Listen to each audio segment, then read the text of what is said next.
नमस्कार। चलिए आज बात करते हैं एक ऐसी कहानी की जो मॉडर्न इंडिया के लिए बहुत मायने रखती है।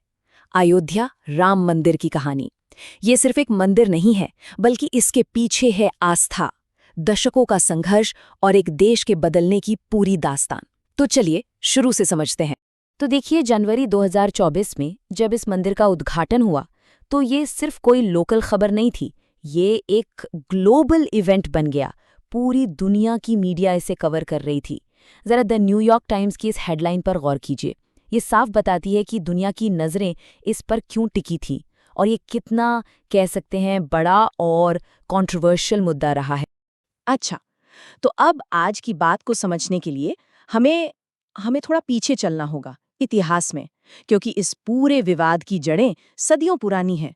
चलिए एक-एक करके इन परतों को खोलते हैं। तो यहाँ ना कहानी के दो पहलू हैं, बिल्कुल अलग अलग। एक तरफ है हिंदू मान्यता जो कहती है कि ये जगह भगवान राम का जन्म स्थान है, जैसा रामायण में लिखा है। सिर्फ यही नहीं, कुछ पुराने फारसी और उर्दू ग्रंथों में भी मंदिर तोड़कर मस्जिद बनाने का जिक्र मिलता है। और तो और 18वीं सदी में आए यूरोपीय यात्रियों ने भी लिखा कि हिंदू यहाँ एक चबूतरे पर पूजा करते थे। लेकिन कहानी का दूसरा पहलू भी है। कुछ हिस्टोरियंस इन दावों पर सवाल उठाते हैं।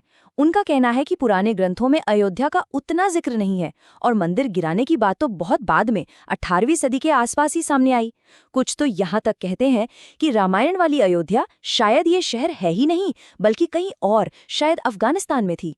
तो समझ रहे हैं, ये लड़ाई सिर्फ जमीन की नहीं थी, ये इतिहास को कौन कैसे देखता है उसकी भी लड़ाई थी।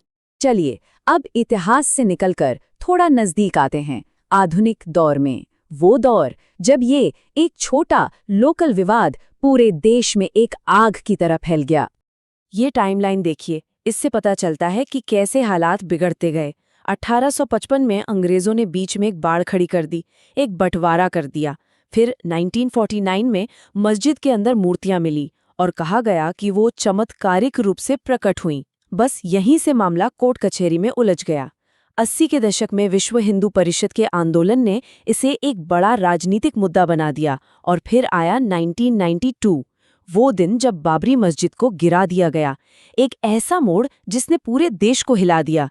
इसके बाद ही सच का पता लगाने के लिए मामला ASI यानी आर्कियोलॉजिकल सर्वे ऑफ इंडिया के पास गया। तो 2003 में ASI ने कोर्ट के ऑर्डर पर खुदाई शुरू की और जानते हैं क्या हुआ? जमीन के नीचे से एक पूरी की पूरी कहानी निकल कर आई। मस्जिद के ठीक नीचे एक बहुत बड़ी इमारत के सबूत मिले।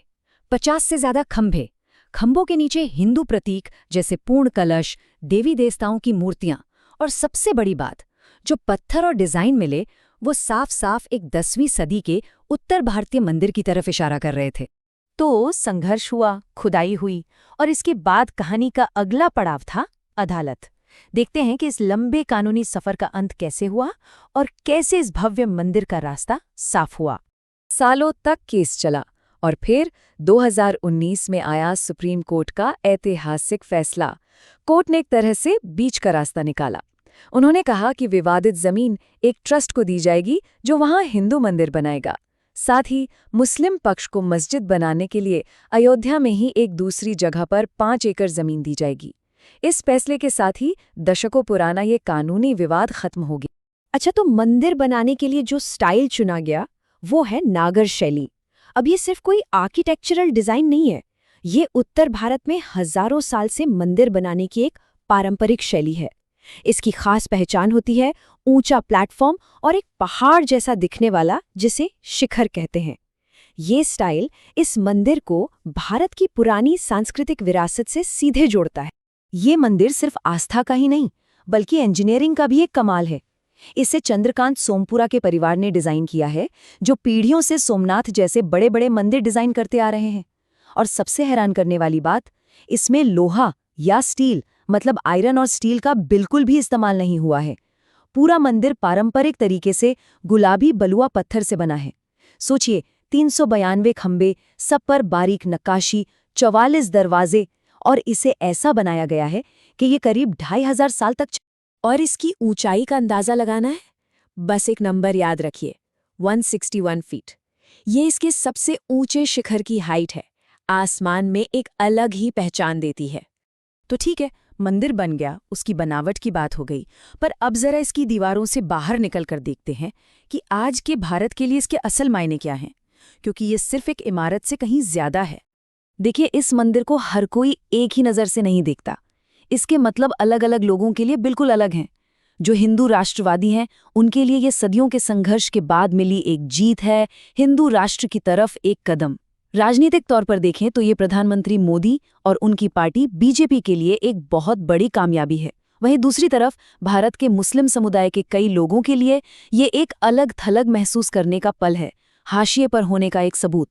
और जो लोग सेक्युलरिज्म यानी धर्मनिरपेक्षता में यकीन रखते हैं, उनके लिए ये भारत के सेक्युलर ढांचे पर एक चोट है। तो कुल मिलाकर अयोध्या की कहानी आस्था, संघर्ष और बदलाव की एक बहुत ही पेचीदा कहानी है। मंदिर का बनना इस कहानी का एक नया चैप्टर तो है, पर सवाल ये है कि ये नया चैप्टर भारत को किस तरफ ले जाएगा। क्या ये सबको साथ लाने का एक मौका बनेगा या फिर दूरियों को और बढ़ाएगा? ये वो सवाल है जिसका जवाब शायद आने वाला वक्त ही देगा।